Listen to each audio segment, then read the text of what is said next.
Hi అండి, నమస్తే. Welcome back to our channel Ganasri recipes. ఈరోజు మన రెసిపీలో టేస్టీగా స్వీట్ పొటాటో చట్నీ అండి, అదే చిలకడ దుంపలతోటి పచ్చడి ప్రిపేర్ చేశాను. కొబ్బరికాయ చట్నీ లాగే ఉంటుందండి. ఇది కూడా చాలా బాగుంటుంది. వేడివేడి అన్నంలో తింటే సూపర్ టేస్ట్గా ఉంటుంది. ఇలా పచ్చి దుంపలతోటే ఎలా చట్నీ తయారు చేయాలో ఇప్పుడు మనం వీడియోలో చూసేద్దాం రండి. ఉడికించడమే కాకుండా ఇలా కూడా చేసుకోవచ్చు.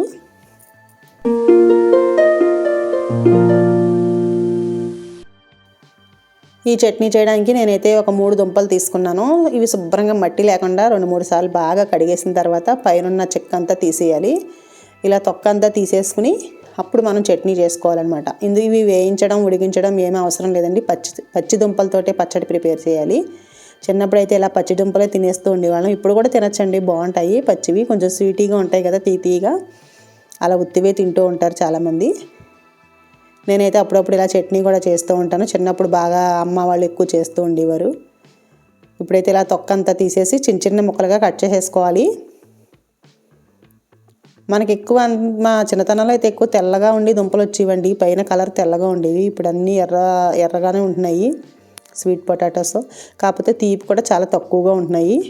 అవి అయితే కొంచెం తీయగా కూడా ఉంటాయి, బాగుంటాయి. ఇవైతే అంత స్వీట్నెస్ లేవు. ఎలా ఉన్నా ఈ చట్నీకి అయితే చాలా బాగుంటాయి టేస్ట్ అయితే. ఇలా చిన్న ముక్కలుగా కట్ చేసేసుకుని ఒక కప్పు తీసుకుని నీళ్ళల్లో వేసేస్తున్నాను. ఇలాగా మనం మిగతా ప్రిపేర్ చేసుకోవాలి కదా. బంగాళదుంపలాగే ఇవి కూడా కొద్దిసేపు అలా నీళ్ళల్లో ఉంచేయాలి. ఇప్పుడు స్టవ్ మీద కడాయి పెట్టేసుకుని పోపు అనేది వేసుకుందాము.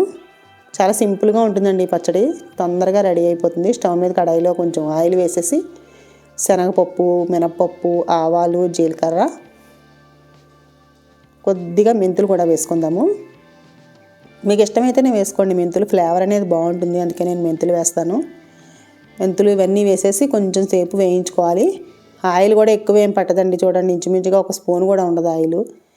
ఇలా వేయించేసుకున్న తర్వాత ఇందులోకి ఒక 5-6 ఎండుమిర్చి కారానికి తగ్గట్టు వేసుకోండి. ఇలా తుంపి వేసుకుంటే బాగుంటాయి అన్నమాట. కట్ చేసి వేసుకోవడం వల్ల ఏంటంటే గింజలు కూడా బాగా వేగుతాయి, మంచి ఫ్లేవర్ వస్తుంది అనమాట పచ్చడి తినేటప్పుడు. ఎండుమిర్చి కూడా వేయించేసుకోవాలి. ముందే వేసేయకూడదండి ఎండుమిర్చి, ఎప్పుడు కూడా వేడికి తొందరగా మాడిపోతాయి అన్నమాట. అలాగే కొంచెం కరివేపాకు, 1 లేక 2 పచ్చిమిర్చి కూడా వేసుకోవాలి. ఓన్లీ ఎండుమిరపకాయలే కాకుండా కొంచెం 1-2 పచ్చిమిర్చి వేస్తే కొంచెం టేస్ట్ ఇంకా బాగుంటుంది పచ్చడి. సేమ్ కొబ్బరికాయ పచ్చడిలాగేనండి. అన్నంలోకి చాలా బాగుంటుందండి. ఇడ్లీ దోశల్లో కూడా తినచ్చు. ఎక్కువ అన్నంలోకే బాగుంటుంది. ఇప్పుడు కొంచెం ఇంగువ, స్టవ్ ఆఫ్ చేసేసాను. ఇంగువ కూడా వేసేసాను. బాగా కొంచెం చల్లారిన తర్వాత అప్పుడు మనం మిక్సీ జార్లో వేద్దాము. ఇప్పుడు బాగా చల్లారిపోయిన తర్వాత మిక్సీ జార్లో వేసేస్తున్నాను. ఇప్పుడు నేను పోపు అంతా వేయట్లేదండి, కొద్దిగా ఉంచుతున్నాను. లాస్ట్లో పచ్చళ్ళలో మళ్ళీ కలుపుతాను అనమాట. అది అలా కాకుండా కావాలంటే మీరు మళ్ళీ ఇదంతా వేసేసి విడిగా మళ్ళీ పోపు అనేది పెట్టుకోవచ్చు. ఇంకెందుకని చెప్పి నేను ఇలా చేస్తూ ఉంటాను.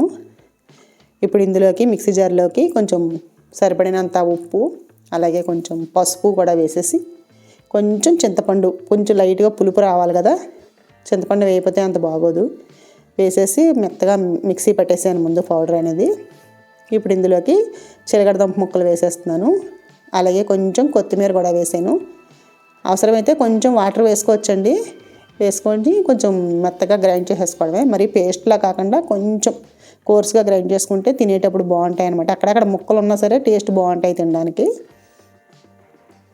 చూసారు కదా, పచ్చడి అయితే రెడీ అయిపోయింది. చూడడానికి కొబ్బరికాయ పచ్చడిలాగే ఉంది కదా. అన్నీ సరిపోయాయండి. ఉప్పు, పసుపు, కారం అంతా కూడా చాలా బాగుంది. పులుపు కూడా సమానంగా ఉందన్నమాట. అందులో లైట్గా స్వీట్నెస్ ఉందండి, అందుకే పచ్చడి చాలా బాగుంటుంది. ఇప్పుడు నేను ఇది ఇందులో పోపులో కలిపేస్తున్నాను. మీకు ఇలాగా అక్కర్లేదు అనుకుంటే మామూలుగా మనం ఇంగు పోపు మళ్ళీ వేసుకోవచ్చు. కరివేపాకు అన్నీ వేసుకుని పోపు వేసుకుని పైన కూడా కలుపుకోవచ్చు అలా ఇష్టమైతే.